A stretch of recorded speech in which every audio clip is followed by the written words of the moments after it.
Hello everyone. So today we'll discuss about superscalar and vector processors. A CISC or RISC scalar processor can be improved with the superscalar or vector architecture. Scalar processors are those executing one instruction per cycle. Only one instruction is issued per cycle, and only one completion of instruction is expected from the pipeline per cycle. In a superscalar processor, multiple instructions are issued per cycle and multiple results are generated per cycle. A vector processor executes vector instructions on array of data.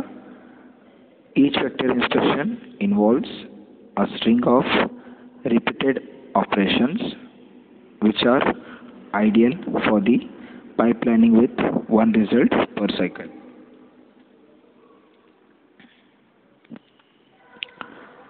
So, in superscalar processor, the superscalar processor are designed to exploit more instruction level parallelism in user programs. Only independent instructions can be executed in parallel without causing a wait state. The amount of instructions level parallelism varies widely depending on the types of code being executed. It has been observed that the average value is around 2 for code without loop unrolling. Therefore, for these codes, there is not much benefit gained from the building a machine that can issue more than 3 instructions per cycle.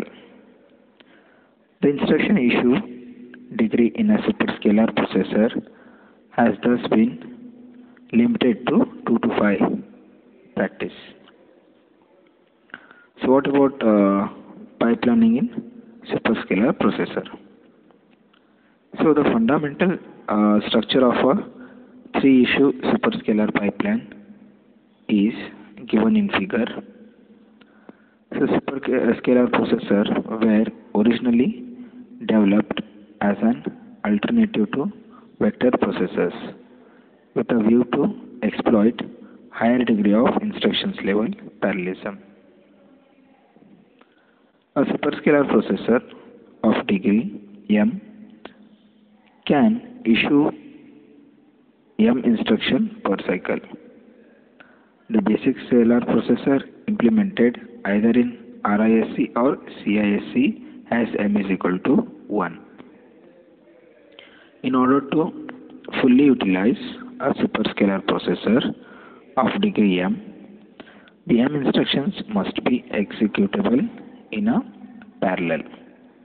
This situation may not be true in all clock cycles.